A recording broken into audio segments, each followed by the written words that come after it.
पूछा कला सही कहने लगा योग का बड़ा स्वभाव होता है। तब ऐसी घड़ी परमार्थी सेवा भी मिलती है।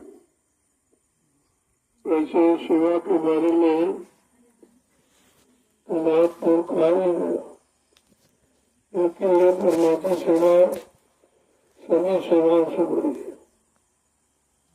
देखा कि सबसे सेवक धर्म कठोरा, सेवक चले धर्म मजबूरा।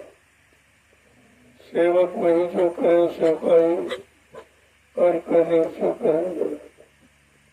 इतना बड़ा महत्व सेवक, लेकिन वो तो सेवा अपने स्वार्थ के निमित्त होती है।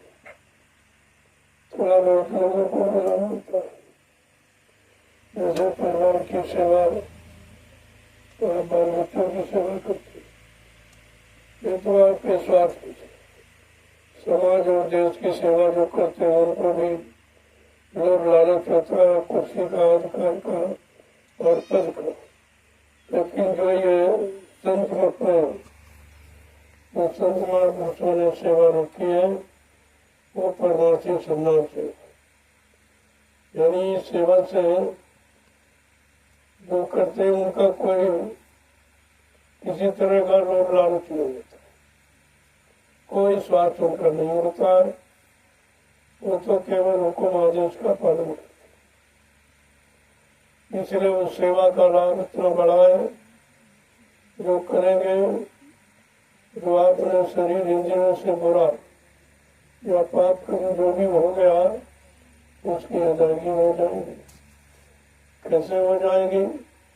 क्योंकि जो आप सेवा करते हैं उसमें तुम्हारा निजी स्वार्थ नहीं। ये जो भूमि आप तैयार कर रहे हो, ये भूमि वो है 88,000 ईश्वर की तपोभूमि जो विश्व में कहीं नहीं है। कहीं आप चले जाओ, बड़े बड़े तीर्थ मूर्त सब बने हुए हैं, लेकिन ये लाभ भूमि का कहीं पर नहीं है।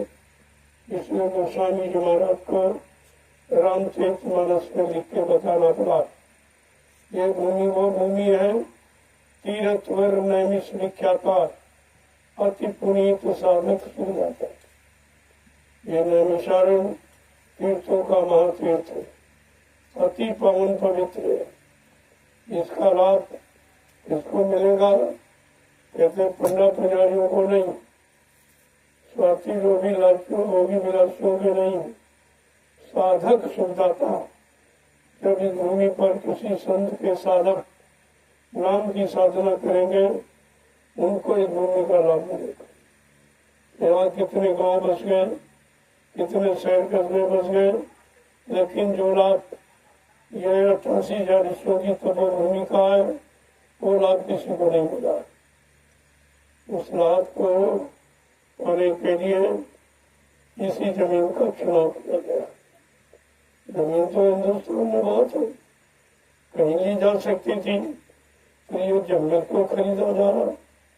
ये नाले और तरह तरह मतलब उबड़ खाबड़ ये जमीन क्यों ली जा रही, इसका कारण क्या है वो आप नहीं जानते। इसमें ऋषि मुनियों की तपस्या का लाभ छिपा हुआ है।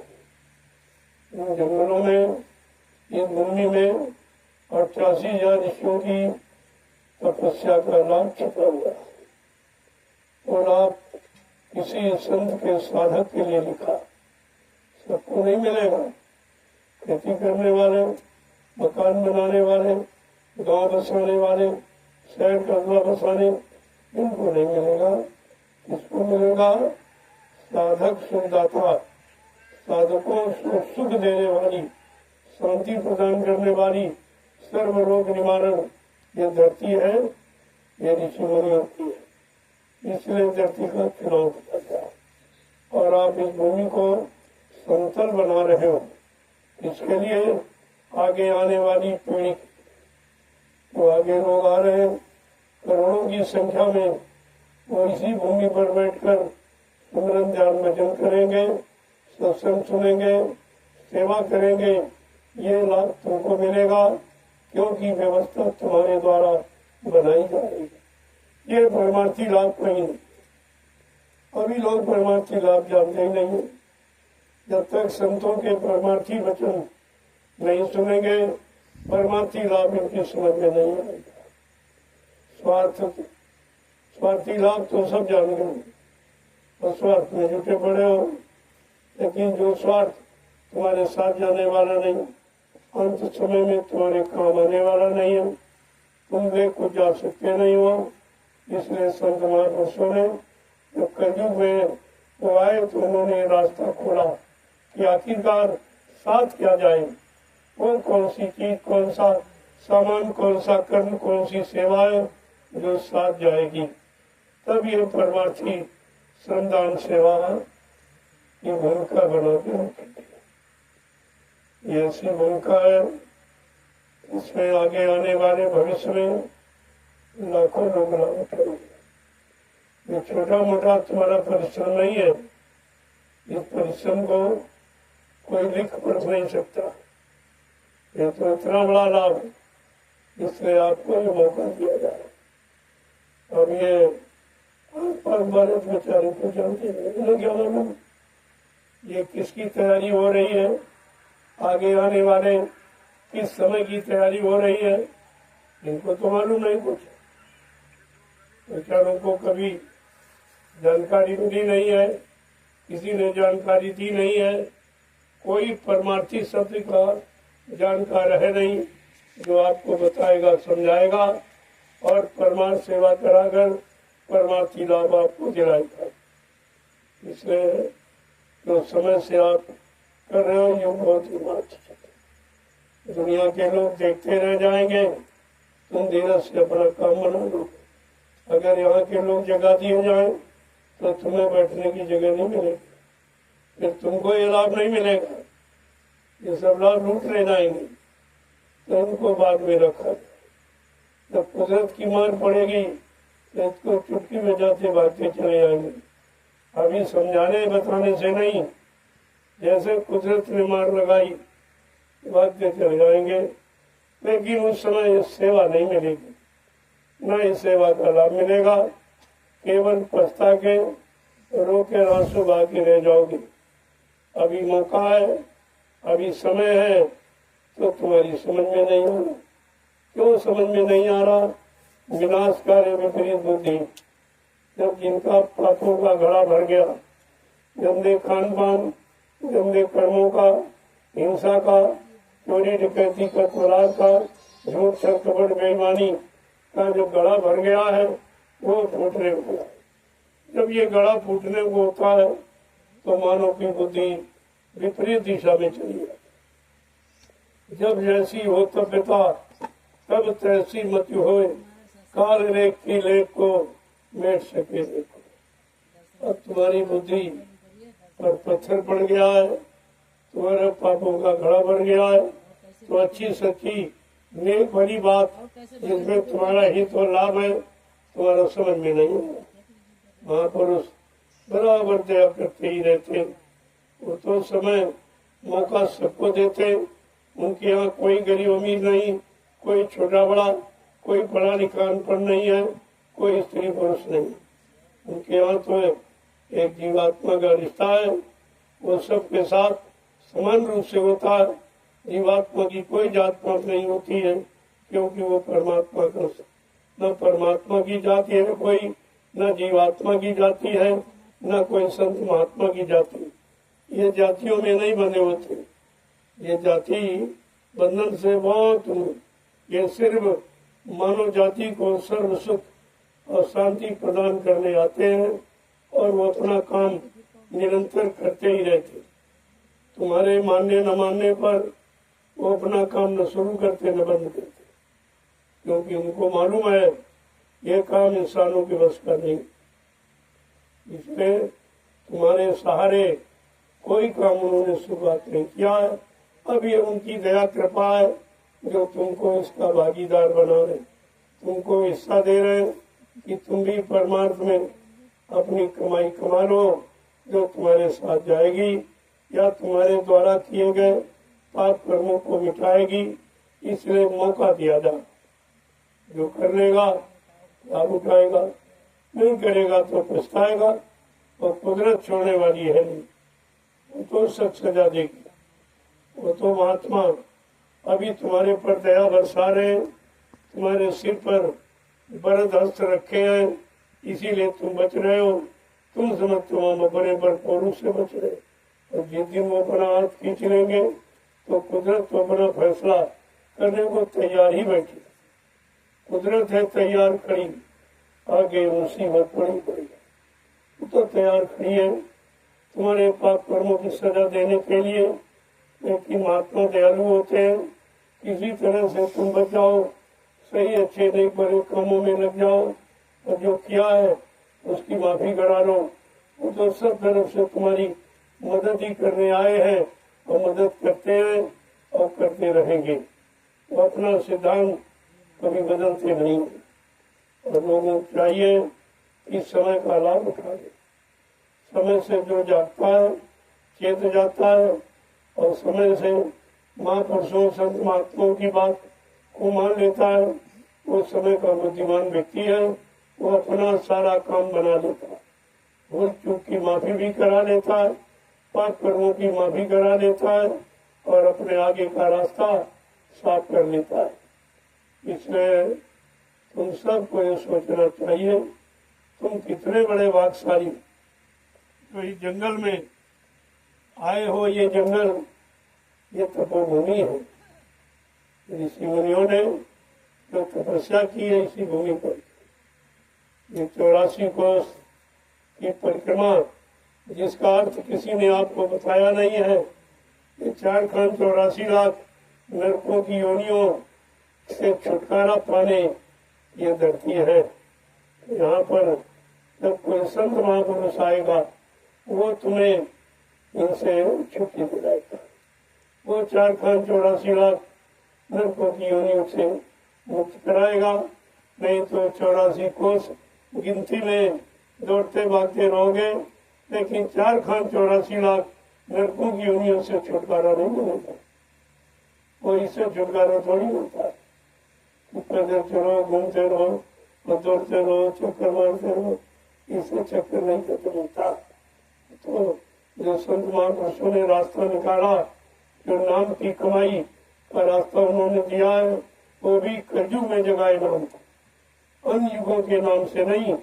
कलयुग में जो नाम जगाया गया कलयुग के जीवों के लिए, उस नाम से कलयुग के जीवों का काम होगा, उनको सुख शांति मिलेगी, उनके किए हुए पापों को रिहाई और छुट्टी मिल जाएगी।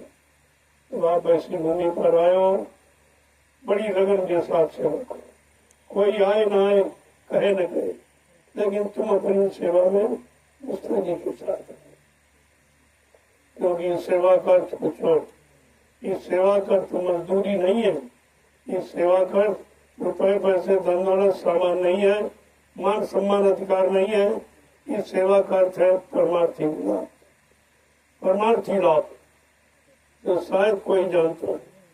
परमार्थ शब्द की परिभाषा नहीं आपको बताएंगे, तुम तो स्वार्थ की परिभाषा और मतलब यानी जानते हो, उसी स्वार्थ में लगे पड़े हो। परमार्थ तो किसी ने आपको बताया नहीं। परमार्थ तो संतों का विषय है, संत महात्माओं के सिवा परमार्थ की परिभाषा कोई नहीं बताएगा, कोई जानता ही नहीं।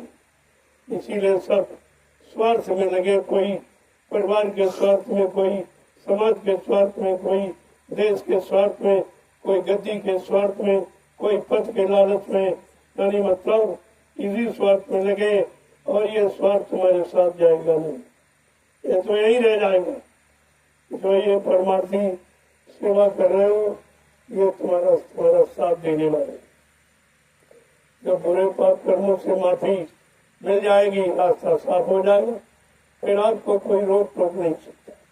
किसी मंडल मुकाम में आपकी जीवात्मा को कोई रोक नहीं सकता है, बल्कि सारे मंडल मुकाम के जो मंडलाधीश है वो जीव की आरती करते, कहते आज ये सदगुरु का जीव अपने घर जा रहा है, कितना भाग्यशाली है। तो सारे मंडल के मंडलाधीश सब आरती करते, हमको वो ये कह रहे हैं हमको ये सौभाग्य कब मिलेगा मृत्युलोक मंडल में जाने का, मानव शरीर पाने का, मानव शरीर के जानकार संत महात्माओं के मिलने का, उनकी दया का, उनके द्वारा जगाए नाम की युक्ति मिलने का, ये अधिकार कब मिलेगा। वो भी सोचते हैं, ब्रह्मा जी विष्णु शंकर सब सोचते हैं, और तुमको ये कुछ राज मालूम नहीं। तुमको तो बताया गया है ये बीच वाले सब, अरे बीच वाले तो बीच तक पहुंचाए, और तुमको अपने घर जाना। जब तुमको किसी ने तुम्हारे घर का पता बताया नहीं कि जीवात्मा कहाँ की रहने वाली है, कैसे यहाँ आई और किस तरीके से, और यहाँ किसने फंसा लिया, अब वो कौन निकाल सकता, कौन निकाल के घर पहुंचाएगा, ये सारी जानकारी सत्संग के माध्यम से मिली। ये कथाओं के माध्यम से नहीं, किंवदंतियों के माध्यम से नहीं, किससे कहानी के माध्यम से नहीं, कोई शारीरिक क्रिया आपने सीख ली उससे भी ये कोई काम नहीं हो सकता। शरीर की क्रियाएं शरीर तक संबंधित है, जीवात्मा का उनसे कोई सरोकार नहीं। और आपको जीवात्मा जगाने वाली युक्ति चाहिए, जीवात्मा जगाने वाली भक्ति चाहिए, लेकिन आप तो शारीरिक इंद्रियों की भक्ति करते हो और वो थोड़ी बहुत शक्ति मिल जाएगी और उसी से किसी को श्राप और किसी को आशीर्वाद किसी में खत्म कर देते हो, फिर खाली के खाली रह जाते, क्योंकि ये रात किसी को मालूम नहीं है। यही संत महापुरुषों ने आकर कलयुग में रात खोला और सब जीवों को जगाया और जगा के खड़ा किया और कहा तुम्हारे अनंत जन्मों के पापों का बोझा जो सिर पर लादे हो, ये कोई भी शारीरिक क्रिया करके आप खत्म नहीं करते। चाहे पूजा पाठ हो, चाहे तीर्थ व्रत हो, हवन जप यज्ञ, गंगा स्नान, तीर्थ मुहूर्त, ये कुछ भी हो, ये जीवात्मा पर जो लदे कर्म कर्जे के कोई उतार नहीं सकता, ये उनका काम नहीं और आपको यही तक सीमित है। दूसरे नाम तक आपको बताया गया और तुम्हारी पूरी मंजिल है 5 नाम और 2 नाम तक सीमित। दूसरे नाम तो ब्रह्मा विष्णु महादेव और राम कृष्ण सब दूसरे नाम तक सीमित है, यही तक इनकी पहुंच है, यही उनकी मंजिल है। लेकिन तुम्हारी जीवात्मा की असली मंजिल 5 मुकाम हो। जब 5 मुकाम को क्रॉस करोगे तब अपने घर पर आप पहुंचोगे। वो असली स्थान है, वो असली धाम है, उसी को परम धाम कहते हैं, उसी को अनामी धाम कहते हैं। जब तक वो नहीं मिलेगा तब तक जीवात्मा को शांति नहीं मिलेगी। आपको ये सब जानकारी सत्संग से लेनी चाहिए। इसलिए मैंने 12 वर्ष से लगातार हिंदुस्तान में घूम घूम कर यही संदेश दिया है कि तुम्हारा असली मानव कर्म क्या है, तुम्हारा असली मानव धर्म क्या है, तुम्हारी असली मानव जाति क्या है, ये सब जानकारी दी गई। लेकिन इतनी पुरानी तुम्हारे पर कर्मों की काली गंदगी चढ़ी है, ये अच्छी सच्ची बात तुम्हारी समझ में नहीं आती।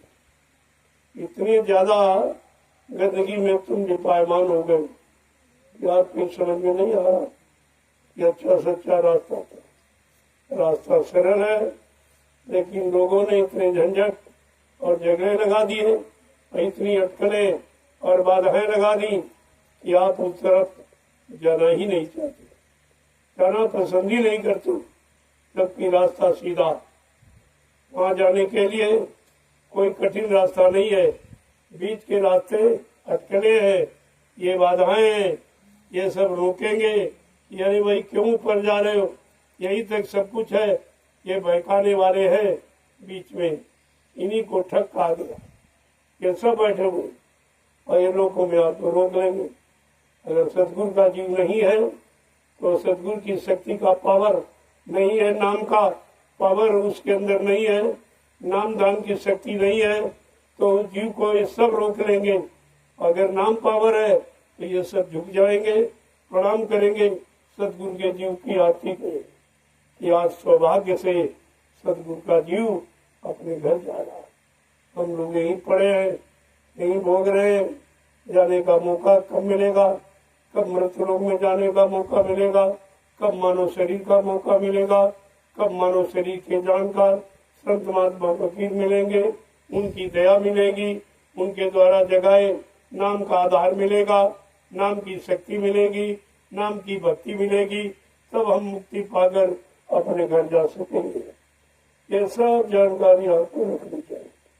और ये कहीं आदमी तुम कहीं चले जाओ, ये सत्संग, ये असली सत्संग, ये सत्य का संग है, ये सतलोक सचखंड अनामी धाम जाने का सत्संग है, ये जीवात्मा को सच्चाई देने वाला सत्संग है।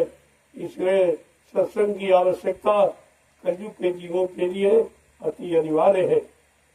अब आपके सामने जीवन रक्षक गुरु पूजा महान पावन पर्व होने जा रहा है, जो कार्यक्रम 19 जुलाई से 24 जुलाई तक रखा गया। आप उसमें अनोखा संदेश सुनेंगे। तो किसी ने कभी नहीं बताया जो 4 वेद 18 पुराणों में, 19 उपनिषदों में, 36 ऋचाओं में भी नहीं है, बाइबल पुराणों में भी नहीं है, वो संदेश आपको 19 जुलाई से 24 जुलाई तक सुनने को मिलेगा। आप इसको सुनिए, तब तुम्हारे अंदर जागरूकता होगी, कुछ चिंता होगी कि हम कहाँ फंस गए, हमारा रास्ता किधर है, हम किधर से आए हैं, कैसे उधर जाएंगे।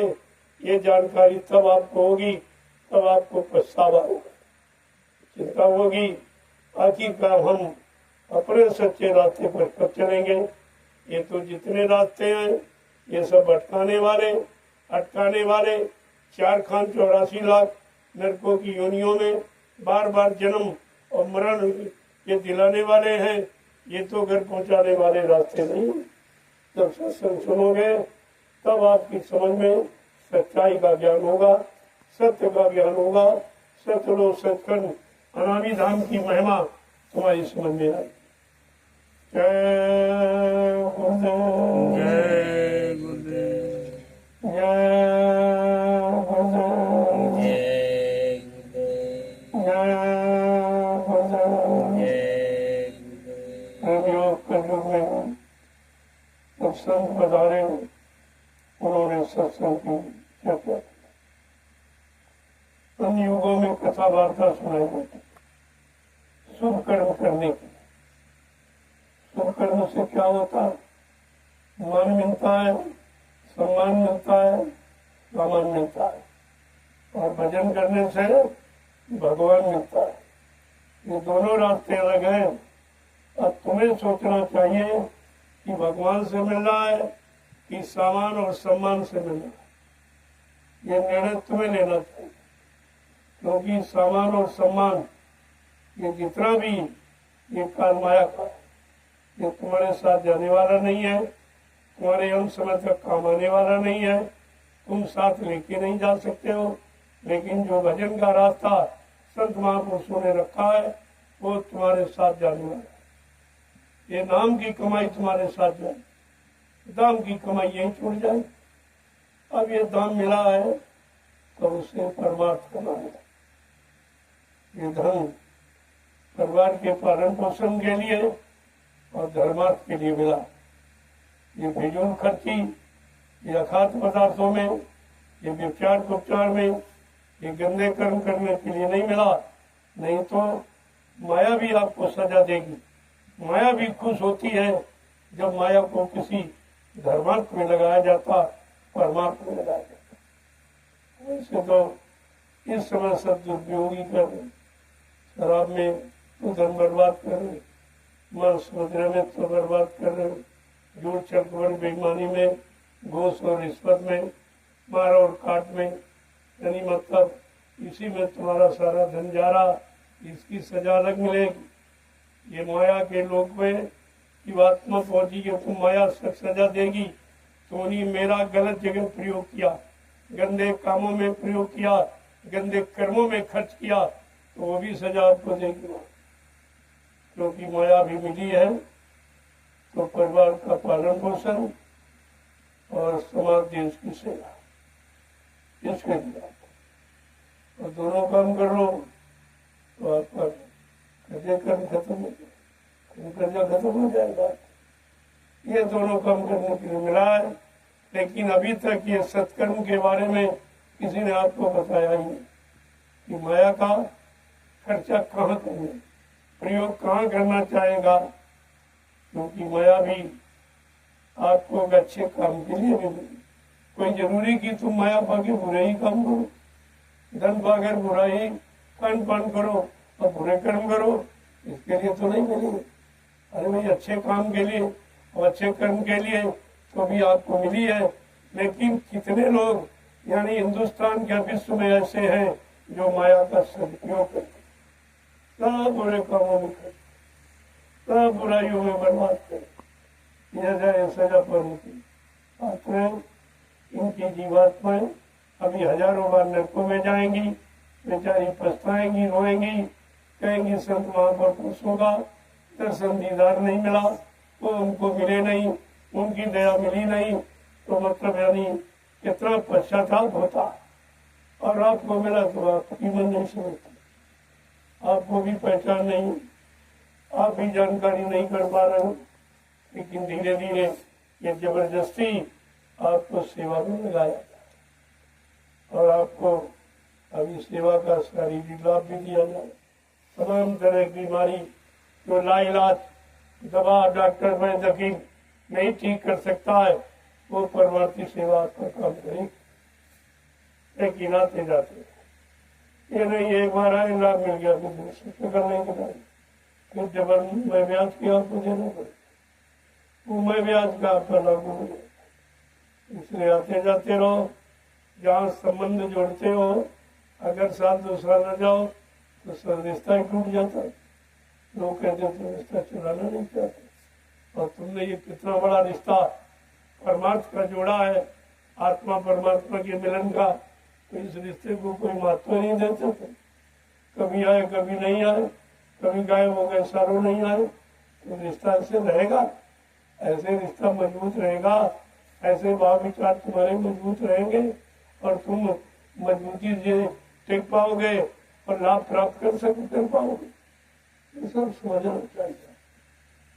तो धीरे धीरे जब सत्संग में तुम लोग सुनोगे तो तुम्हारी सुनोगे। अब की बार विशेष सत्संग होगा 19 जुलाई से 24 जुलाई तक, जो जीवन रक्षक गुरु पूजा महान पर्व पर यह कार्यक्रम आध्यात्मिक सत्संग का होने जा रहा, ये बड़ा जीवनमय होगा। तो आपने कभी नहीं सुना होगा तो सुने को मिलेगा। धीरे धीरे अब उसी तरफ आपको ले जाया जा रहा जहाँ की जरूरत है, यहाँ फंसने की, यहाँ रहने की, यहाँ बार बार जन्म मरण के चक्कर में आने की जरूरत नहीं है। अब आप सबको अपने घर जाने की जरूरत है, इसलिए रास्ता बदलना पड़ेगा। इस रास्ते में तो आप फंस रहे हो, झगड़े झंझटों में, स्वार्थ लोभ लालच में, भोगों में, भोग के रोगों में, यहाँ सब कुछ मिलने वाला है नहीं। आप जरा सा अपना रास्ता बदलो, अपनी असली मंजिल की तरफ तैयारी करो। इसलिए मैंने 1 महीने का साधना शुरू रखा, उसमें साधना संबंधित साधना कराई जाएगी, सामने बैठा कर, और सत्संग रूबरू फेस टू फेस सुनाया जाएगा, और इसके बाद सेवा भी कराई जाएगी। ये तीनों काम तो अध्यात्म के स्तंभ है मूल, कि सत्संग करो, सेवा करो और भजन। ये तीनों रास्तों की जानकारी और तीनों रास्तों का लाभ आपको सावन के महीने में एक साधना शिविर लगने जा रहा है। उसमें लोगों को एक नवीनतम संदेश जीवात्मा के जागरण का दिया जाएगा, जो संत महापुरुषों का बताया हुआ। ये किसी ज्ञानी विज्ञानी का नहीं है, ये संतों की निजी उनकी सोच है, निजी उनकी खोज है, जो उन्होंने साधना में इसको पाया है, जो लाभ मिला है, वो लाभ वो सबको देना चाहते, वो छिपाना नहीं चाहते, अपने साथ ले जाना नहीं चाहते, वो सब यही बांटना चाहते जीवों को, कि बांट कर ही जाऊंगा, खाली करके जाऊंगा, लेके नहीं जाऊंगा। तो आपको तो समय से ले लेना चाहिए, अब वो साधना शिविर में कितने साधक आएंगे, कितने जिज्ञासु आएंगे, कितने भक्त आएंगे, कितने प्रेमी आएंगे, तो वो गिनती असली मानी जाती है कि अध्यात्म में चलने वाले कितने लोग हैं, घर जाने वाले कितनी जीवात्माएं हैं, ये तो पता चलेगा। इसके लिए एक ये ट्रेनिंग पीरियड है जिसे आप साधना शुरू करते हैं, वो आपके सामने रखा जाएगा। वो वैसे 22 जुलाई से लागू हो जाएगा, सावन का महीना 22 जुलाई से लागू हो जाएगा और आपका कार्यक्रम 19 जुलाई से पहले से शुरू हो गया। तो इसीलिए ये संदेश सब साधना से संबंधित होता है, इधर उधर की बातें नहीं। और तो मैं जब बाहर निकलता हूँ देश दुनिया में, तो देश दुनिया के लोगों को भी जगाने के लिए मिला जुला संदेश देता हूँ, लेकिन ये ज्ञानाश्रम पर एकदम आध्यात्मिक ज्ञान का संदेश होगा, इसीलिए इसका नाम रखा गया जय गुरुदेव आध्यात्मिक ज्ञानाश्रम। तो कहीं नहीं किसी को मिलेगा, ये नाम हिंदुस्तान में चले जाओ कहीं कहीं नहीं मिलेगा। आश्रम तो लाखों बने, लेकिन ये नाम आपको नहीं मिलेगा।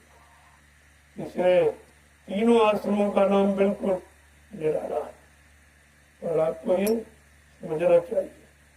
जय गुरुदेव। जय गुरुदेव। अब ये उसी की तैयारी हो रही है, तैयारी में भी आपका परमार्थ बन रहा। आज आप सड़क साफ करके आए हो कि अपने लेकर जो लाखों प्रेमी आ रहे हैं उनके निकलने का रास्ता साफ। इतना बड़ा परमार्थ आज आपने कमाया है। यहाँ जो भी काम होगा, जो भी सेवा होगी, वो परमार्थ। यहाँ स्वार्थ लोभ लालच ये नहीं सिखाया जाता। ये माया का कोई खेल यहाँ न खेला जाता है न खिलाया जाता है। इस माया के खेल से आपको अलग किया जाता है। जो धीरे धीरे जान जाओगे समझ में आ जाएगा। अभी तो आप माया के वसीबों तो संत महापुरुषों ने बताया तो है कि माया महा ठगिनी हम जानी। कहते हमने जाना कि बहुत ठगी है। इसने ब्रह्मा को ब्रह्मानी के रूप में ठगा और विष्णु को लक्ष्मी के रूप में ठगा और शिव को पार्वती के रूप में ठगा और राम को सीता के रूप में ठगा और कृष्ण को राधा के रूप में ठगा और देवताओं को देवी के रूप में ठगा। कोई नहीं बचा, सब। लेकिन आपको उस ठगनी से बचाया जा रहा है, उस ठगनी से अलग रास्ते पर चलाया जा रहा है। उस रास्ते का नाम है परमार्थी रास्ता, जो लोग जानते ही नहीं। न ऋषि मुनियों ने जाना, न योगियों ने जाना, न अवतारी शक्तियों ने जाना, न ज्ञानी विज्ञानियों ने जाना, किसी ने। अब वो कलयुग में संत महापुरुषों की दया हो गई, जो परमार्थी शब्द की जानकारी दे रहे हैं, परमार्थी शब्द का लाभ बता रहे हैं, परमार्थी शब्द का लाभ कैसे मिलेगा उसका तरीका बता रहे हैं। ये सेवा, ये तरीका, बिना सेवा के मेवा नहीं मिलता, बिना सेवा के कुछ नहीं मिलेगा। और वो सेवा तो तुम्हारे जीवन को बदल देगी, तुम्हारी योनि को बदल देगी और 4,84 लाख नरकों की योनियों से छुटकारा दिला देगी। वो तो ऐसी ऐसा रास्ता लेके आए हैं और उसी रास्ते पर चलने चलाने का अभ्यास करा रहे हैं। धीरे धीरे धीरे धीरे आपके शरीर से जितना पसीना निकलेगा उतनी बीमारी निकल रही है। अरे भाई डॉक्टर बोले कहता है कि बुखार आ गया तो टीके टेबलेट ले लो और कमर मार के सो जाओ, जहाँ पसीना आया बुखार उतर जाएगा। अरे तुम्हारा तो 24 घंटे पसीना निकल रहा, बुखार मारने की जगह ही नहीं, वो कैसे आएगा? तुम्हारा तो बुखार आने का रास्ता ही बंद कर दिया, इतना पसीना। और अगर हवा ठंडी चले पानी पर से तो भी पसीना नहीं निकले, क्योंकि दया कहाँ हुई? ये तपस्या नहीं है, इसलिए हवा को भी बंद कर दिया जाता है। लेकिन मस्त पैदा कर दी जाती, खूब पसीना निकले, सब कपड़े भीग जाए, और फिर जब थोड़ी सी हवा चलेगी तो आपको कितनी ठंडक महसूस, ठंडक कितनी महसूस होती। इसका मतलब गंदगी निकल के जाने के बाद शरीर को, मन को ठंडक यानी शांति मिलती, इसके पहले शांति नहीं मिलती। जय गुरुदेव, जय गुरुदेव, जय गुरुदेव, जय गुरुदेव। जय गुरुदेव। नाम किसका? प्रभु का। प्रभु का प्यारा नाम। जय गुरुदेव। प्रभु आज आपने बहुत मेहनत की, इसलिए मैं ज्यादा समय आपका लेना नहीं चाहता।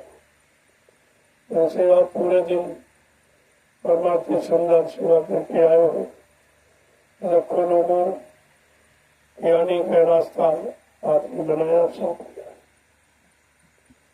लोग अपने रास्ते में सब करते हैं। ये गाँव के लोग तो कुछ नहीं जानते बेचारे, बिल्कुल अज्ञानी जीव है, पशु जीवन बचे, पशुओं जैसे जीवन, इनको कुछ, इनकी गलती नहीं है, इन्होंने कोई ऐसा अच्छा कर्म किया ही नहीं है तो इनको कुछ सच्चाई अच्छाई समझ नहीं आ रही। ये इनके कर्मों का फल है। सब कुछ होते हुए भी कुछ नहीं। बड़े समुद्र में कहते हैं बात तो सुन लो, जहाँ समुद्र खुला हुआ है, बहाया जा रहा, वहाँ एक एक बूंद के लिए तरस रहे हैं। यही उनका दुर्भाग्य, यही बुरे कर्मों की सजा है, जो अच्छे की तरफ ना ये आ सकते हैं, ना अच्छा काम कोई कर सकते, ना अच्छा खान पान कर सकते, ना अच्छे रास्ते पर चल सकते, ना अच्छाई का कोई लाभ इनको मिल सकता है। यह दुर्भाग्य, यही इनका दुर्भाग्य है। अगर तुम्हें सामने होना, इधर उधर नहीं सामने, और लाभ पाने वाले लाभ ले रहे, लूट रहे, और ये खड़े देखते रह गए। उनकी किस्मत में परमार्थी लाभ नहीं लिखा, ये नहीं लिखा, और ये बिना किया का तो मिलता ही नहीं। जब कोई अच्छा कर्म किया ही नहीं है, जो लाभ कैसे उनको जबरदस्ती दे दिया। मैं तो देने के लिए गांव के अंदर आश्रम बना दिया कि चलो वहां से नजदीक यहाँ नहीं आ सकते हो, अपने घर से सुनोगे, तो आपके लिए रास्ता से सब निकाला जा रहा है। आपको लाभ देने के लिए तुम्हारे दरवाजे ये आश्रम बना दिया गया कि ताकि समय से प्रभु नाम की आवाज तुम्हारे कान में पहुंचे, तुम्हारा कुछ भला, तुम्हारा कुछ कल्याण होगा।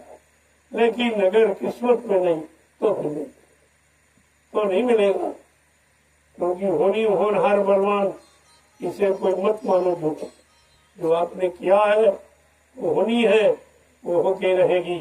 क्या उसे हम या कोई मिटा देंगे?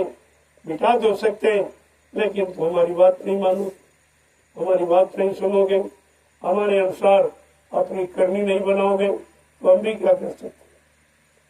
इसीलिए महापुरुषों ने कितने बताया कि होनी कितनी प्रबल है, होनी होनहार बलवान, इसे कोई मत मानो झूठी। गई मंथरा पास के गई, पिला गई बूटी, राम लखन वनवास से धारे, दे राजा दशरथ की छूटी, इसे कोई मत मानो झूठी। पर नारी के हेतु रावणा, नियत करी खोटी। परिणाम क्या हुआ? लंक गण सोने, ये सबसे बुरा है। पर नारी गमन, ये सबसे बड़ा पाप है, इससे बढ़कर कोई पाप। परदारी, परदारा और परधन, इन दोनों से बचना चाहिए। और इस समय दोनों पर मोरा, दोनों की बहुतात है, दोनों बढ़ रहे हैं, तो समझ लो विनाश की स्थिति में कुछ कगार पर। जब माया के गुलाम होते हैं तो समझ लो उन जीवों को छुटकारा बहुत।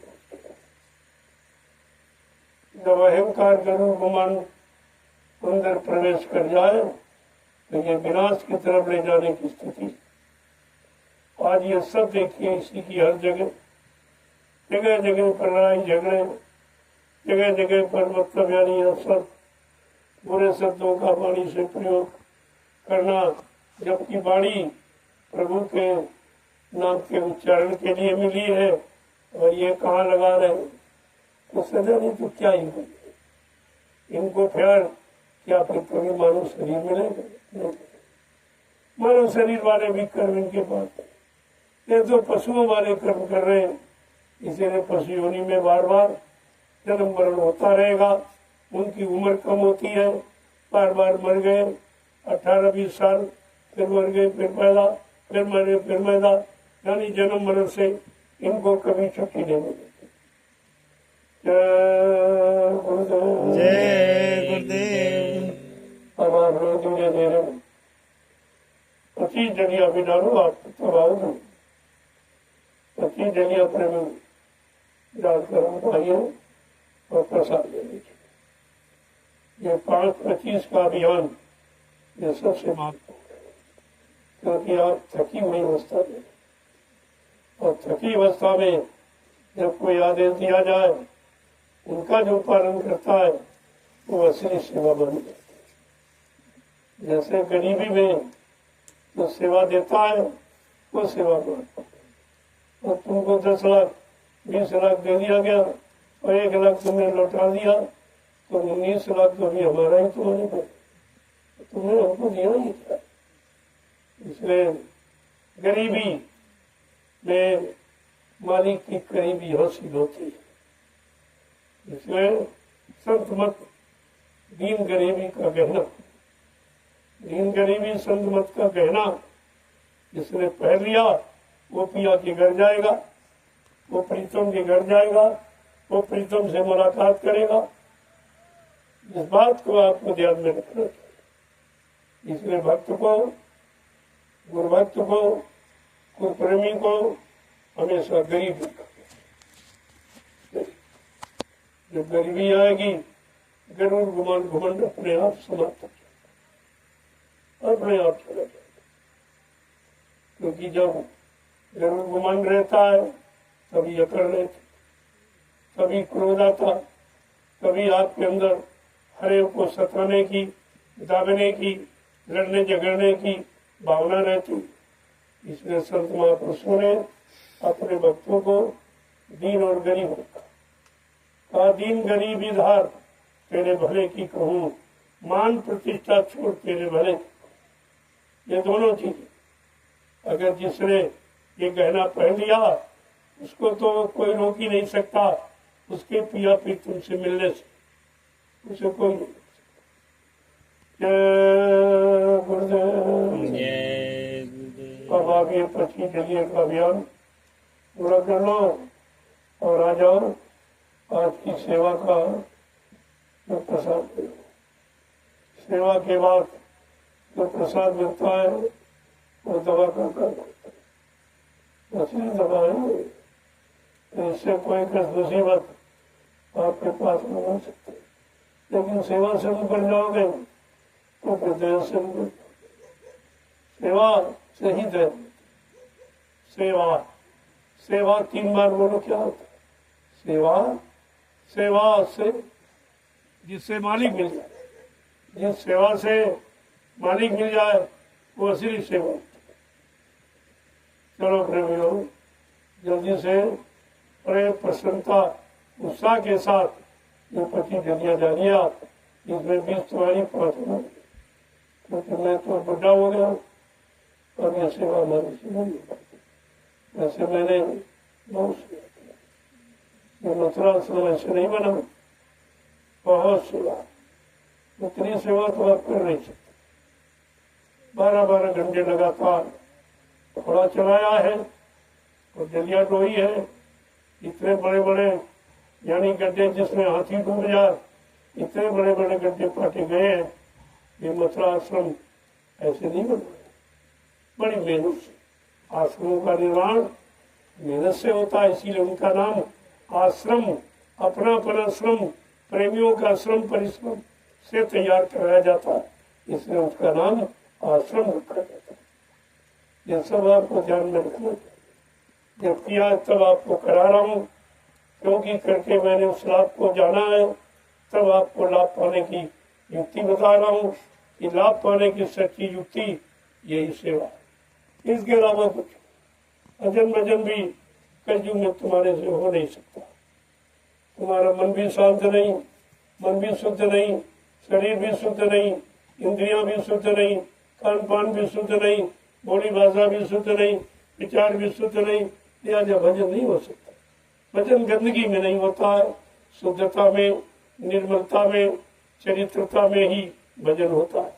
और ये कोई चीज अभी आपके अंदर नहीं, इसमें आपको लाभ तो देना ही है, तो कोई न कोई तरीका बदल दिया जाएगा।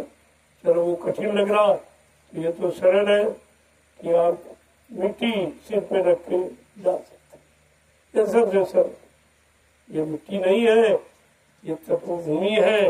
ये 88,000 ऋषियों की तपोभूमि, तपस्या की हुई ये मिट्टी है, जो आप सिर पे रख के डाल रहे। तभी तो इस मिट्टी को सिर पर रखोगे, जो सिर पर पापों का बोझा लदा है वो धीरे धीरे खत्म हो जाएगा।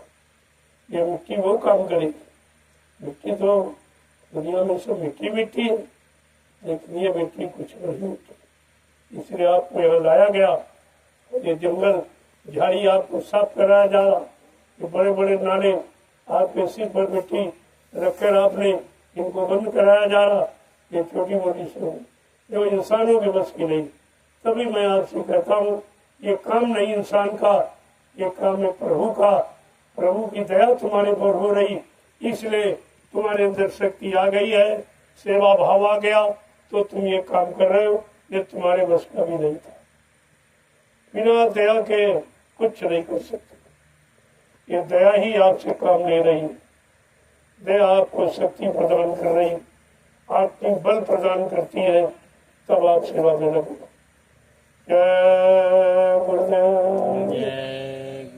देखो कार्यक्रम की तैयारियां, क्योंकि अब मात्र 4 दिन आपके पास सारी तैयारी होनी है। इसलिए ये जो मिट्टी आप डाल रहे हो, ये आपका आध्यात्मिक सत्संग मैदान है। ये सत्संग स्थल एक नई जगह पर आध्यात्मिक सत्संग की शुरुआत होने जा रही है। इसलिए जमीन का चुनाव किसी को नहीं मालूम था ये जमीन कभी सत्संग स्थल के काबिल बनेगी। ये बात किसी को तत्काल आपको मिली और मतलब तुरंत आपने आपको सेवा मिल गई, और सेवा के द्वारा आपने इसको सत्संग का रूप दे दिया। ये बहुत बड़ी बात है। और यहीं पर आध्यात्मिक सत्संग चर्चा होती है, जो सारे हिंदुस्तान में, क्या ये विश्व में फैलेगी। क्योंकि अपनी बार विदेश के लोग भी आए, उनको भी खबर लग गई है। ये जो बच्चे यूट्यूब के द्वारा जो सीधा प्रसारण कर रहे, ये सारे विश्व में जा रहा, लोगों को ये जानकारी मिल रही है कि ये तो काम हिंदुस्तान में कहीं नहीं। ना कोई राजनीतिक करने वाला, ना कोई धार्मिक संदेश सुनाने वाला, कथा वार्ता सुनाने वाला, ये तो काम कोई नहीं कर रहा, ये संदेश कोई नहीं दे रहा, और ऐसी सेवा किसी ने न कराई है, न कोई करा पा रहा। ये अजीबोगरीब परिवर्तन है, और लोग नहीं समझ पाएंगे और परिवर्तन हो जाए। पहले भी आपसे कहा था कि सत्संग करते करते परिवर्तन करके दिखा दिया जाए। अभी वो परिवर्तन मारकाट हिंसा का नहीं, ये कलयुग का परिवर्तन है और सब सदगुरु की दया का परिवर्तन। इसलिए दयालु कभी मारकाट हिंसा नहीं करते, वो रहम करते। इसलिए वो अपनी वैचारिक क्रांति के द्वारा हिंदुस्तानी ने सारे विश्व में परिवर्तन करके दिखा दिया। आप थोड़ा सा इंतजारी करिए, क्योंकि परिवर्तन बगैर इंतजारी के होता ही। इनको आप भगवान कहते हो, जो देशी प्रदेशी परिवर्तन के लिए आए। भगवान राम, उनको 14 वर्ष चाहते तो अयोध्या से फौज ले जाकर रावण पर चढ़ाई करके मार देते, लेकिन नहीं। इतिहास इंतजारी के द्वारा बनता है। 14 वर्ष इंतजारी की कहाँ, जंगल अयोध्या में गद्दी पर बैठ के नहीं, घर गृहस्थी में नहीं, जंगल। ये इंतजारी का समय 14 वर्ष की और आपको 12 वर्ष हो गए। बात को समझ जाता है। अभी 2 वर्ष बाकी। फिर संतों का वर्ष कुछ और होता, उनकी गणना गिनती कुछ अलग, वो सांसारिक तौर की गणना गिनती नहीं होती, इसलिए उनके बारे में कोई सुनता नहीं। उन्होंने कार्य नहीं, मैंने परिवर्तन का सारा मसाला बना दिया, लेकिन तुम तो उसके काबिल बनो। जिस दिन तुम उसके काबिल बन जाओगे ये सब तुमको सौंप दिया जाएगा। और काबिल कैसे माना जाता? अगर बच्चा साल भर पढ़े और अगर इम्तिहान न हो तो वो अपने आप को काबिल नहीं कर सकता। काबिल कौन बनाता है? परीक्षा पर, माने दूसरे की इच्छा पर निर्भर। परीक्षा के बगैर कोई काबिल नहीं माना जाता। इसलिए एक छोटी सी परीक्षा हुई और कोई काबिल नहीं निकला कि जिसके सिर पर ये सज्जू का सेरा बांध दिया जाता। सब आश्रम छोड़ के भाग गए, सब गुरु को छोड़ के भाग गए। यानी मतलब कोई ऐसा गुरु भक्त नहीं निकला जो अपने गुरु को समझता और गुरु की महिमा को जानता और गुरु की शरण में दृढ़ता से पढ़ा लेता। ऐसा कोई नहीं निकला। तो फिर ये सेरा सज्जू को किसके सिर पर बांध? आपके जो दे रहे हैं वो देर तो हमारे तुम्हारे में है, उनमें देर कुछ नहीं। महापुरुष के यहाँ कोई देर नहीं है, देर तो हमारे तुम्हारे बनने में है कि जितनी जल्दी अच्छे सच्चे ईमानदार चरित्रवान शाकाहारी सदाचारी ब्रह्मचारी बन जाओ उतनी जल्दी ये काम शुरू हो जाए। जय गुरुदेव। अब ये समय जंगलों में छिपने का, मैं उनसे भी प्रार्थना कर रहा हूँ जिन्होंने कलयुग की महिमा को नहीं समझा। ये कलयुग की नियम, ये कलयुग की वसूल नहीं। अब आपको छिपना नहीं है, समाज में खुलकर समाज को नई दिशा देनी है, समाज को सत्य मार्ग पर चलाना है। ये काम आपका। छिपकर बैठ गए जंगल कंदरा गुफाओं में, ये सतयुग त्रेता द्वापर नहीं है, ये कलयुग। कलयुग के लिए ये कहीं नहीं लिखा। स्वयं अच्छे बनो और समाज को अच्छे बनने का रास्ता दिखाओ। स्वयं अपनी आत्मा का कल्याण करो और तमाम आत्माओं को कल्याण के रास्ते पर चलाओ। ये तुम्हारी जिम्मेदारी। ये छिपकर चोरों की तरह और कायरों की तरह बैठ जाओगे तो सजा पाओगे आप, क्योंकि कलयुग के विधान में नहीं। पहले कलयुग का विधान पढ़िए। जय गुरुदेव। दूसरे में सभी भेदधारी, ताली बार रखने वाले, लाल पीले कपड़े पहनने वाले, मैं सबसे प्रार्थना अपील गुजारिश करता हूँ कि अपने कलयुगी धर्म पर आ जाओ और कलयुग की महिमा को समझो और कलयुग का परिवर्तन होने जा रहा उसमें अपना हिस्सा ले लो। तुम भी दया के पात्र बन जाओ तो आपके लिए अच्छा रहेगा। इसीलिए खुलकर मैदान में संदेश दिया गया, सब जगह सुना दिया गया, अब जंगलों में सुनाया जा रहा। इनमें भी जीव है। ये पेड़ पौधे जो आप काट रहे हो ये भी आप हत्या कर, इनमें भी जीवात्मा, इनको काटने का अधिकार नहीं है। इनको कोई जरूरत हो तो आप उनसे मांग, वो तुम्हारी जरूरत पूरी करेंगे, लेकिन तुम जड़े से समाप्त कर दोगे ये हिंसा मानी जाएगी। काम ले सकते हो, लेकिन जो हर बार पौधा मतलब अपने में शक्ति रखता है यानी पौधा बनाने की, उसके काटने में तो फिर तैयार कर देगा। लेकिन जो जल समूह से नष्ट हो जाने के बाद दोबारा कभी नहीं वो शरीर पाता है या दे पाता है, ये पाप है, ये पाप है, ये जुर्म है। पहले बात को समझ लो, समझ लोगे तो काम बन जाएगा। नहीं समझोगे तो फंस जाओगे, उलझ जाओगे, नुकसान हो जाएगा। जय गुरुदेव। जल्दी से 25 डलियों का अभियान करो और आ जाओ, आज का प्रसाद ले लो, क्योंकि आपने आज ज़्यादा मेहनत की। सुबह आप चले गए थे, ये पूरा रोड आपने साथ दिया। ये तो गांव वालों का कर्तव्य है, गांव के प्रधान का कर्तव्य है, लेकिन ये बेचारे सो रहे, इनको कुछ पता ही नहीं है क्या होने जा रहा। ये भी सजा के पात्र। यहाँ माफी हो जाएगी, भगवान के दरबार में आपको माफी नहीं मिली।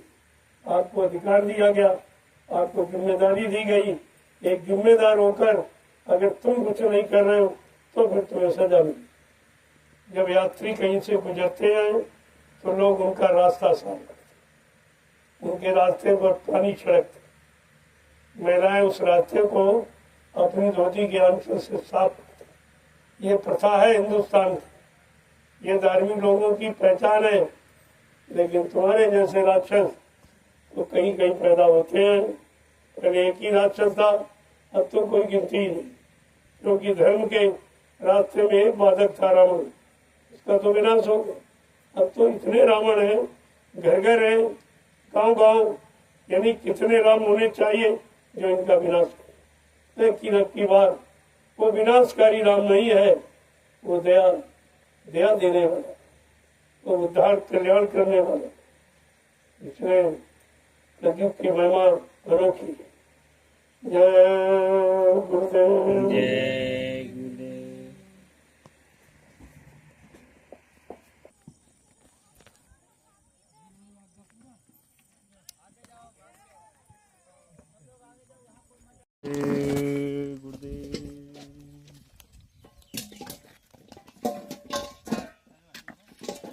अब रोड निर्माण की सेवा प्रारंभ है।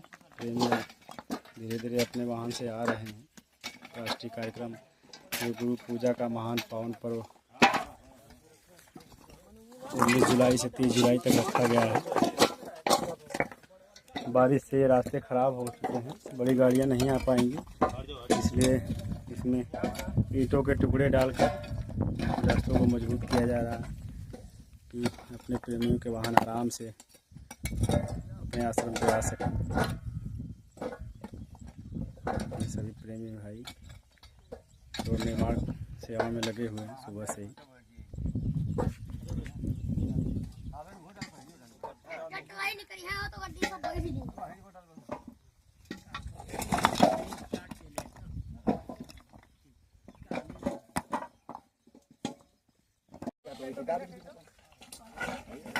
ऐसे तो थोड़ा बराबर दुनिया नहीं करी है, यह बनाई दूंगा वो कुल काटे ही बना जहां जहां खा तो पहले ईटा धरा दे तब खड़े बाद।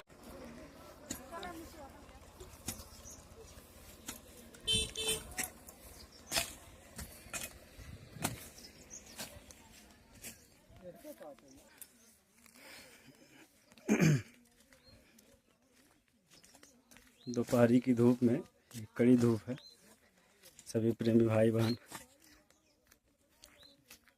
रोड निर्माण की सेवा में लगे हुए हैं।